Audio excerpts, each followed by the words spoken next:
Bismillahirrahmanirrahim. Assalamualaikum warahmatullahi wabarakatuh. Selamat pagi, salam sejahtera bagi kita semuanya.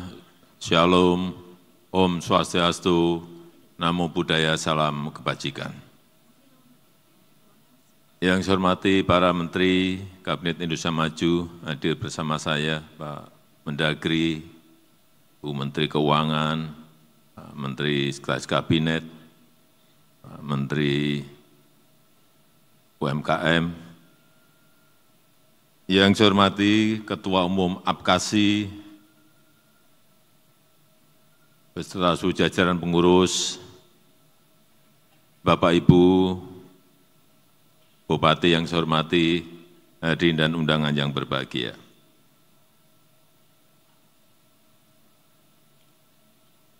Saya kira kita merasakan semuanya bahwa dalam 5 tahun ke belakang, ini adalah sebuah periode yang tidak mudah, sangat sulit, penuh tantangan.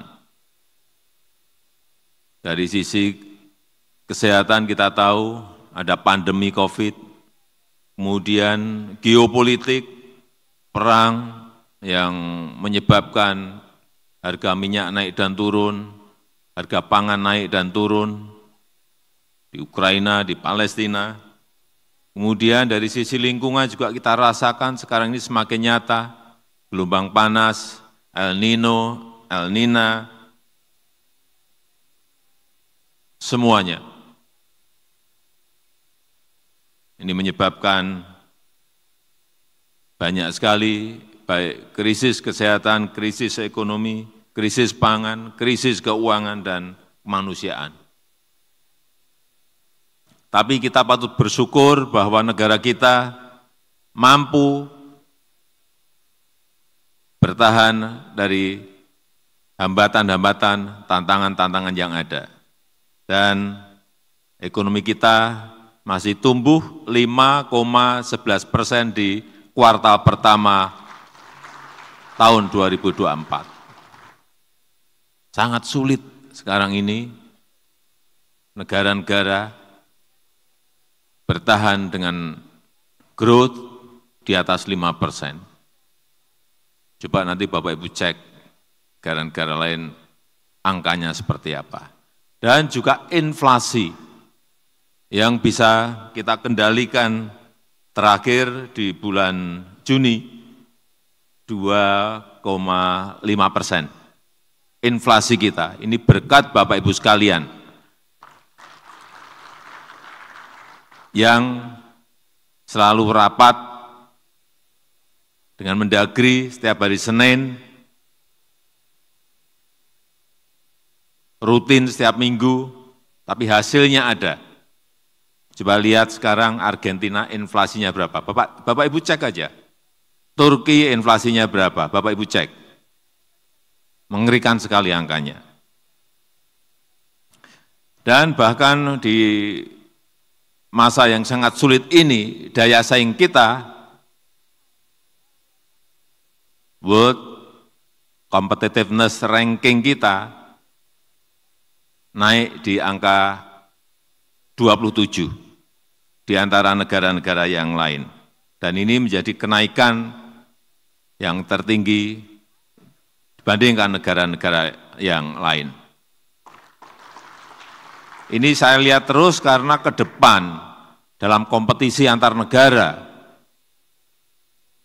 itu negara bukan negara besar mengalahkan negara kecil. Sekali lagi, ini saya ulang-ulang, tapi negara cepat yang akan mengalahkan negara lambat. Dan kita ingin menjadi negara yang cepat itu. Dalam pelayanan publik, dalam mobilitas barang dan orang, kita inginkan itu. Dan setelah kita mengarungi dalam 5 tahun ini menjadi pengalaman kita bersama-sama.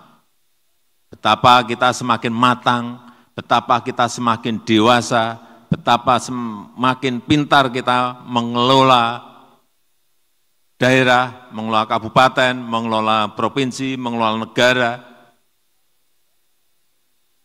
mengelola keuangannya, dalam mengambil kebijakannya, mengelola anggaran, karena masa-masa 5 tahun ke belakang memang betul-betul sebuah pengalaman yang tidak mudah. Dan ke depan tantangan tidak semakin gampang, semakin rumit dan semakin kompleks. Oleh sebab itu, kita perlu seadaptif mungkin dan terus melakukan inovasi utamanya memang di daerah. Sekarang kalau saya ke daerah, pasti masuk pasar. Bupatinya pasti saya tanya, inflasinya berapa bulan kemarin? Jadi kalau yang saya tanya nggak bisa jawab, mohon maaf, masih ada 1-2. Tolong sebelum saya masuk ke kabupaten, bertanya dulu ke BI inflasinya berapa, ke TPID inflasinya berapa. Karena pasti saya tanya, harga-harga pasti juga saya tanyakan. Beras, bawang merah, bawang putih, cabai yang sering naik kan barang-barang itu. Yang lain-lainnya relatif stabil.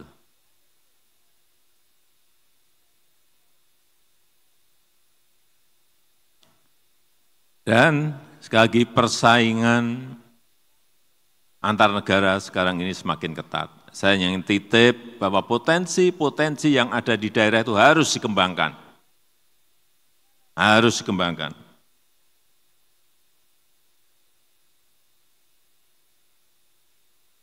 Baik dari sisi finance, dari sisi pangan, dari sisi energi, dari sisi industrinya, dari sisi teknologinya.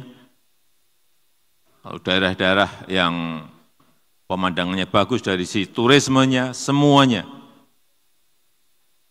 harus dikembangkan. Kita lihat ya, saya berikan contoh, ini Bhutan, negara Bhutan, tidak punya minyak, tidak punya gas, dan lingkungannya sangat alami, tradisi dan budayanya sangat terjaga.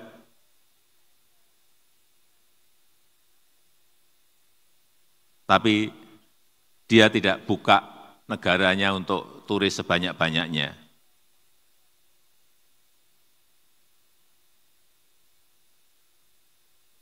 Dia mengambil hanya volume tertentu di kuota dan mengambil yang turis yang pasar atas, high value dan low volume. Ini bisa kita tiru seperti ini. Banyak alam kita yang lebih bagus dari yang tadi negara saya sebut.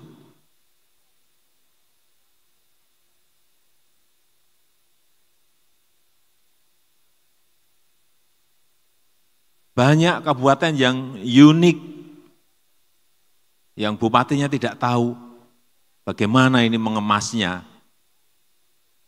mempromosikannya.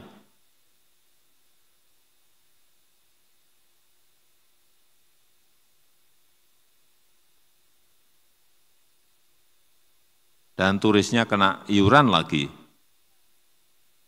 Sudah datang, bayarnya mahal, masih kena iuran untuk melindungi alam.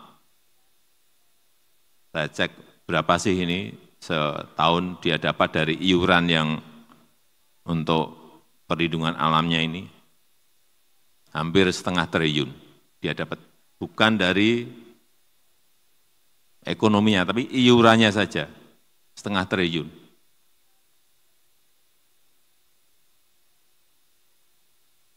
Contoh yang lain, Maladewa. Ini terkenal keindahan pantainya. Tapi saya melihat, karena saya hampir sudah 85% kota dan kabupaten yang saya kunjungi, pantai-pantai kita juga tidak kalah dengan yang namanya Maldives tadi. Dan 30% pendapatan negaranya berasal dari turisme. Tapi dia menciptakan segmen pariwisata baru. Misalnya, saya hanya membaca aja. Dan ini bisa ditiru. Misalnya, konferensi di tepi pantai. Ini rapatnya di tepi pantai. Yang wildlife tourism. Ngantri itu orang yang ingin datang ke sana. Menawarkan pengalaman safari yang autentik, melihat satwa di habitat aslinya, kita ini punya semuanya.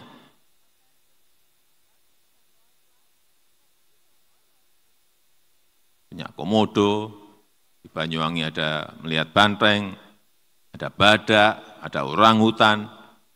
Gimana mengemas ini, daerah bisa mengemas ini menjadi sebuah pendapatan penerimaan bagi daerah.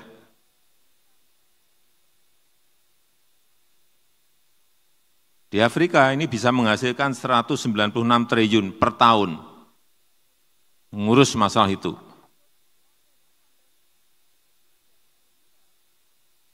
Saya melihat kita punya yang unik-unik. Saya berikan contoh di Sulawesi Selatan, di Maros. Ini ada tempat yang saya belum pernah ke sana. Yang kupu-kupunya sangat banyak sekali. Pak Bupati Maros ada.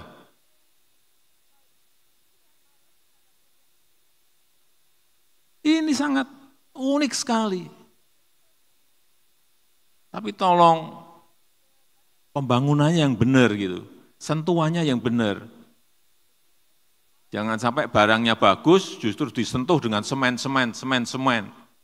Tembok. Bukan itu. Harusnya yang banyak itu apa? Ditanami pohon-pohon yang menarik kupu-kupu lebih banyak lagi. Ini bisa dijual mahal sekali menurut saya. Kalau promosinya benar, kalau brandingnya benar. Spesifik.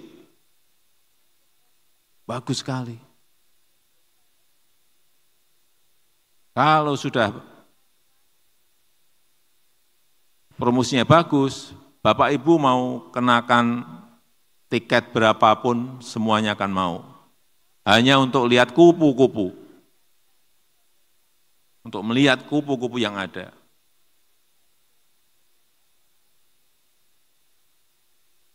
Jangan justru di tempat-tempat yang seperti ini, temboknya yang dibanyakin, semennya yang dibanyakin, bukan itu.